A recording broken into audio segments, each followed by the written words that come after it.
بن جائیں گی، مصیبت بن جائیں گی۔ اللہ کے نبی صلی اللہ علیہ وسلم نے فرمایا کہ ان اللہ لا يقبل من العمل الا ما كان خالصا وابتغى به وجه اللہ۔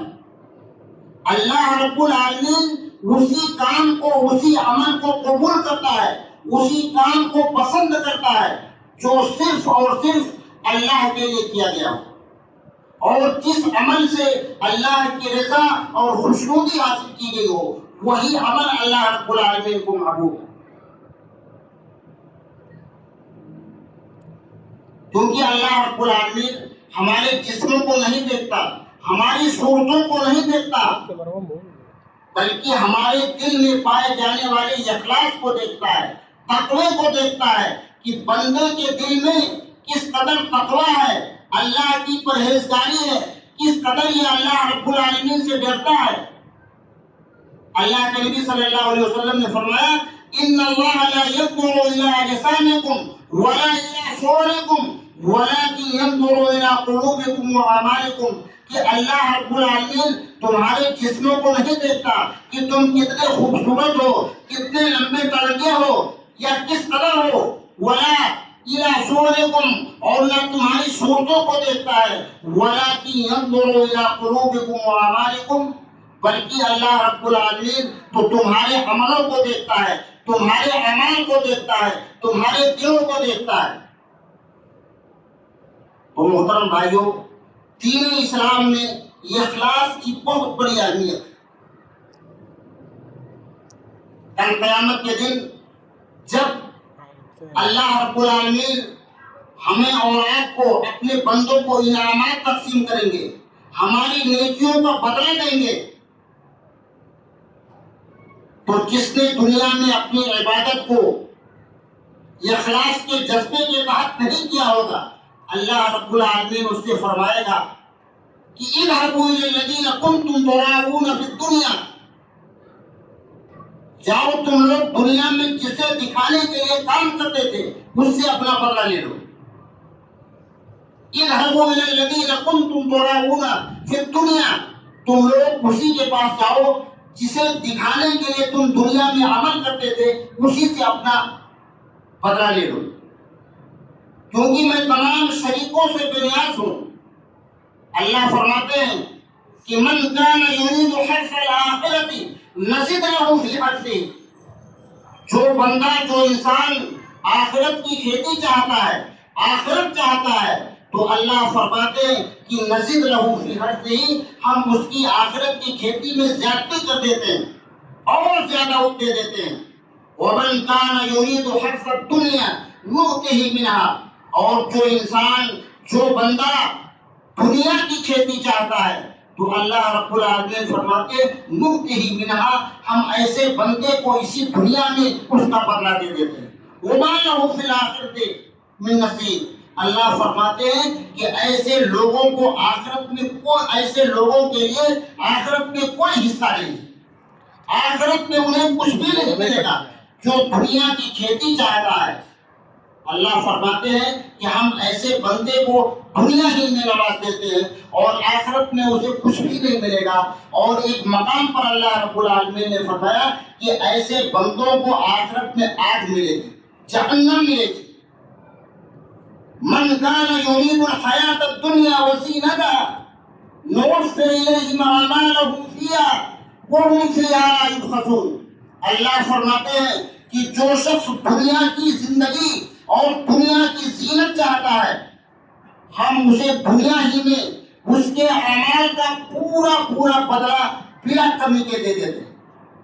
من کان یرید الحیاۃ الدنیا وزینتہا نوفی الیہم اعمالہم فیہا وہم فیہا لا یبخسون، اللہ فرماتے ہیں کہ جو شخص دنیا کی زندگی اور دنیا کی زینت کو چاہتا ہے، ہم ایسے شخص کو دنیا ہی میں اس کا پورا پورا بدلہ بلا کمی کے دے دیتے ہیں۔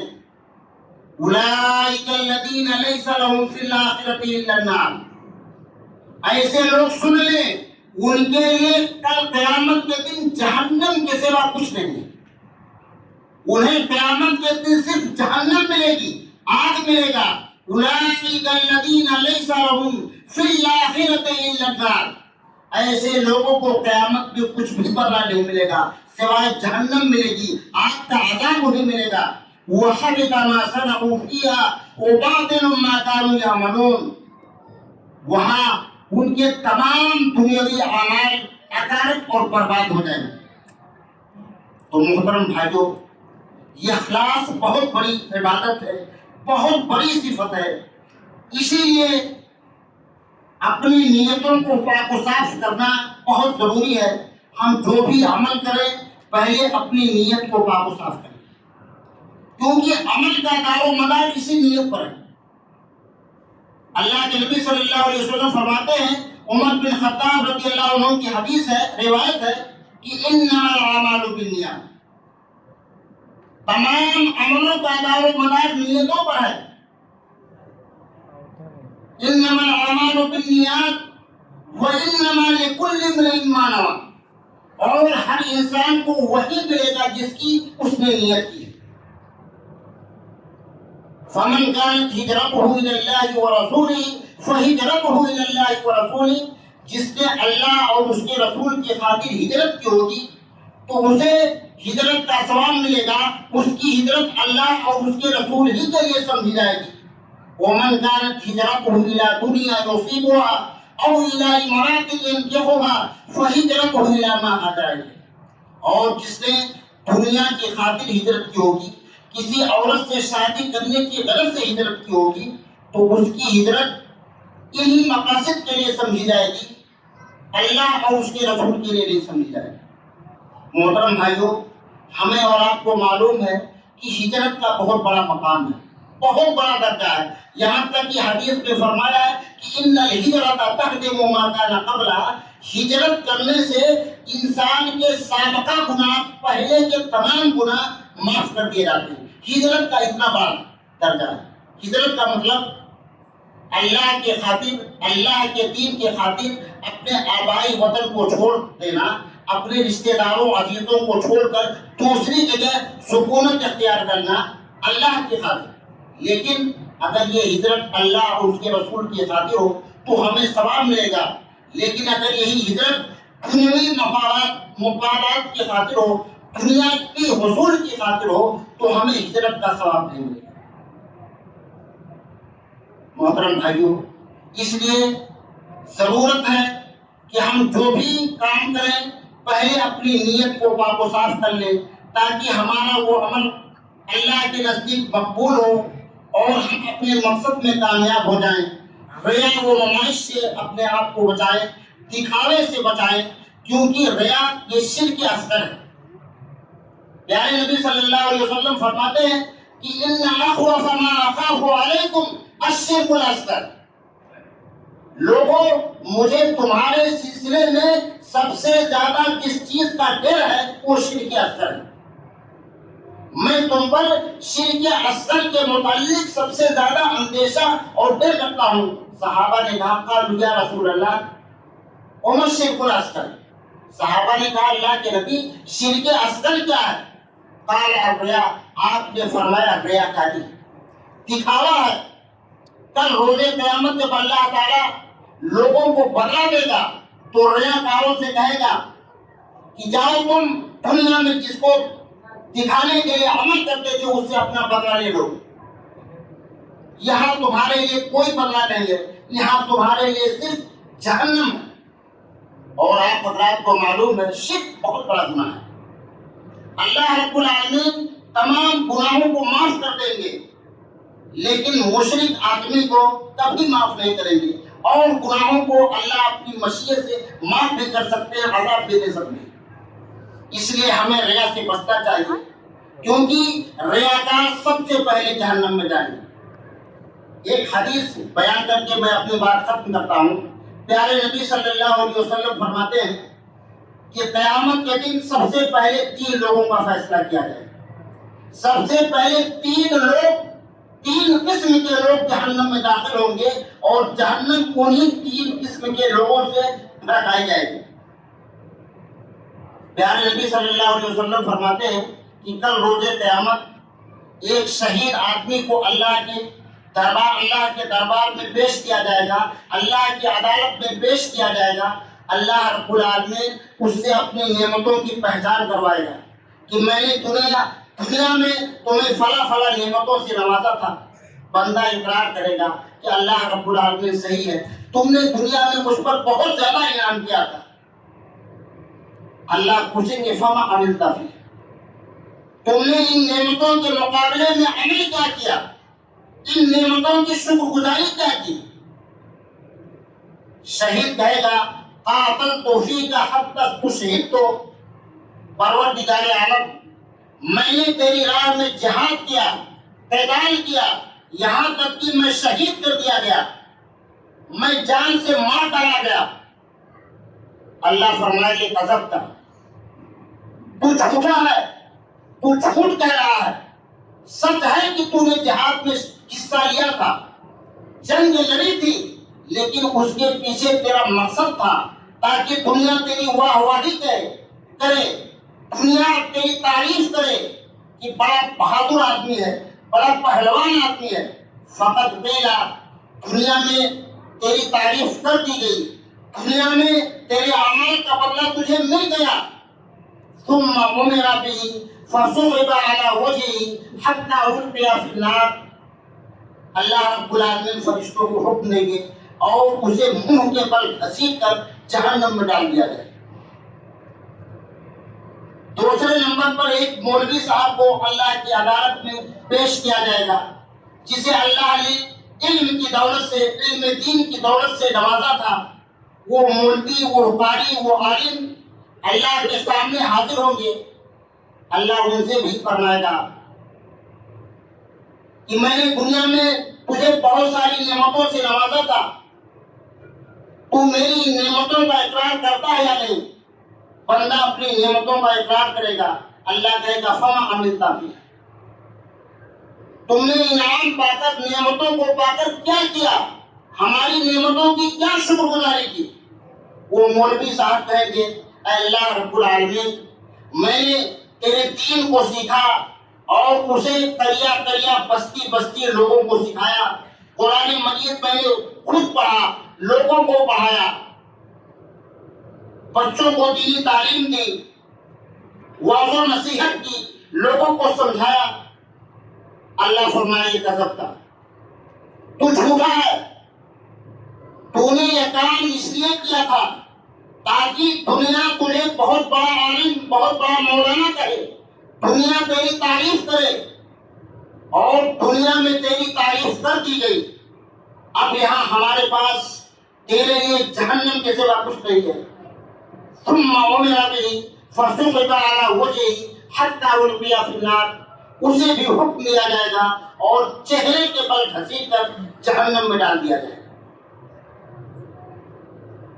محترم بھائیوں، اسی طرح ایک دولت مند آدمی کو اللہ کے سامنے پیش کیا جائے گا، ایک سخی آدمی کو جسے اللہ رب العالمین نے دنیا میں مال و دولت سے نوازا تھا، اللہ رب العالمین اس سے بھی اپنی نعمتوں کی پہچان کروائے گا اور پھر کہے گا میں نے دنیا میں تمہیں بہت ساری نعمتوں سے نوازا تھا، تم نے ان نعمتوں کو کیا کیا، ان نعمتوں کے مقابلے میں کیا شکر گزاری کی؟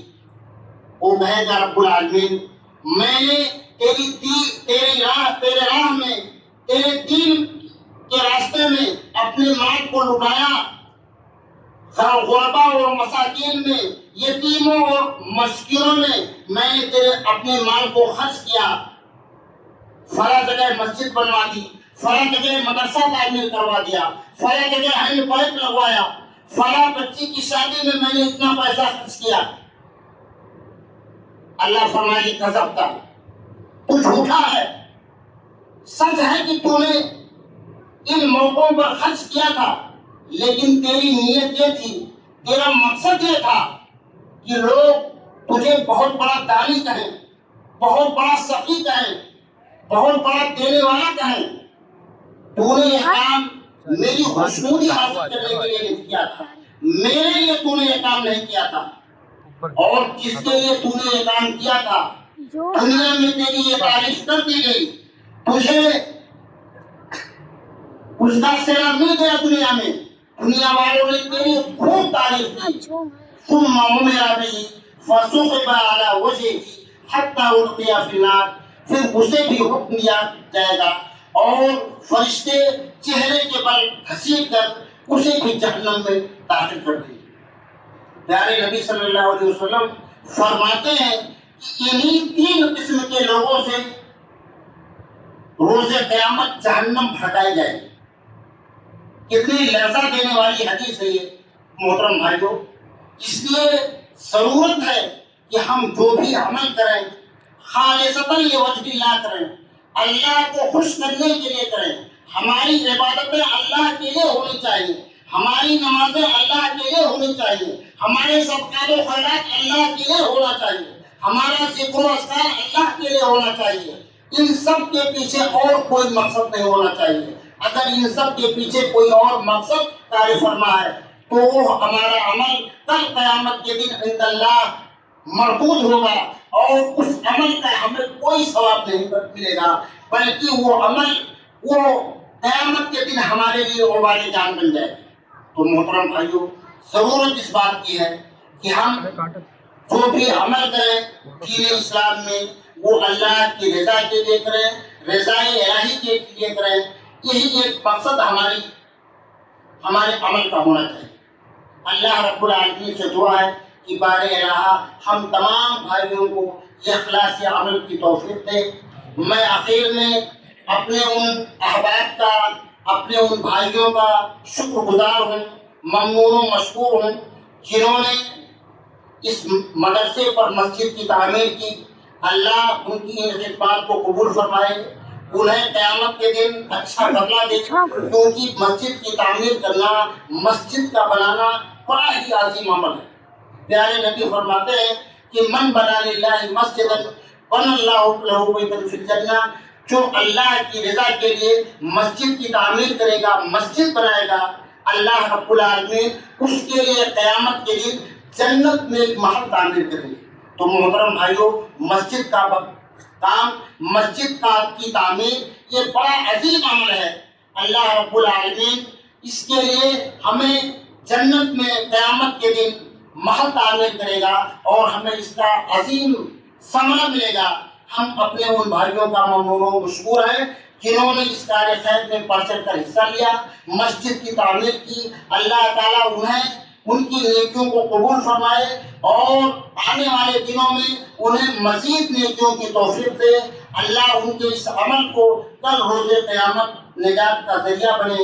اللہ رب العالمین سے دعا ہے کہ ہم تمام بھائیوں کی اللہ رب العالمین مغفرت فرما دے، ہمارے گناہوں کو معاف فرما دے، ہمیں ہر قسم کی نیکیوں کی توفیق دے دے. بار الہ ہمیں مرنے کے بعد عذاب قبر سے محفوظ رکھ، عذاب جہنم سے محفوظ رکھ. اے اللہ ہمیں جنت الفردوس کا وارث بنا دے. اے اللہ ہمارے آباء و اجداد کی مغفرت فرما دے، ہمارے ان بھائیوں کی مغفرت فرما دے جو ایمان کی حالت میں ہم سے پہلے اس دنیا سے رخصت ہو گئے ہیں. اللہ سب کی مغفرت فرما دے اور سب کی نیکیوں کو قبول فرمائے اور ہر چھوٹے بڑے گناہوں سے ہمیں بچنے کی توفیق دے. وآخر دعوانا الحمدللہ رب العالمین. یا ایھا الذین آمنوا صلوا علیہ وسلموا تسلیما. اللهم صل علی